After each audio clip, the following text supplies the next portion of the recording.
পরম্পরা মেনে নববর্ষের পূর্ণ লগ্নে মোহনবাগান তাঁবুতে জমজমাট বার পুজো। উপস্থিত ছিলেন মোহনবাগান অধিনায়ক শুভাশিস বসু ও ফুটবলার মনবীর সিং। এছাড়াও ছিলেন প্রাক্তন ফুটবলার ও ক্লাব কর্তারা, আর ছিলেন সমর্থকেরা। বার পুজোর ধুমের মাঝেই নববর্ষের দিনে কর্তাদের গলায় শোনা গেল ক্লাবকে বিশ্বমানের করার অঙ্গীকার।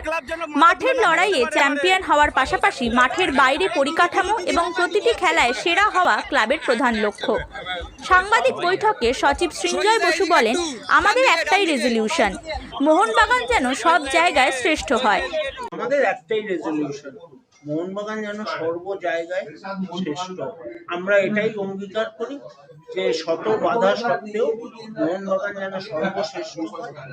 আর আজকের এই দিনে আমাদের আরেকটা প্রার্থনা যে পৃথিবী অন্তত শান্তিতে থাকুক।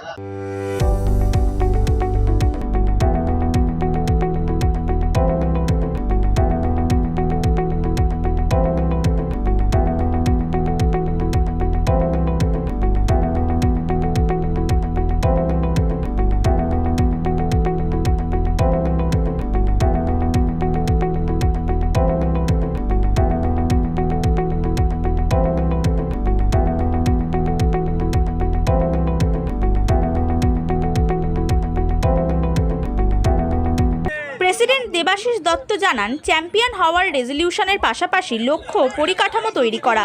তিনি বলেন, প্রত্যেকটা ডিসিপ্লিনে যাতে বাংলার উন্নতি হয় সেই চেষ্টা মোহনবাগানকে করতে হবে।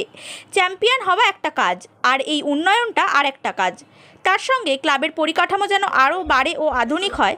আশা করি খুব শীঘ্রই ভালো কিছু জানাতে পারবেন। Bureau report, Hindustan news point.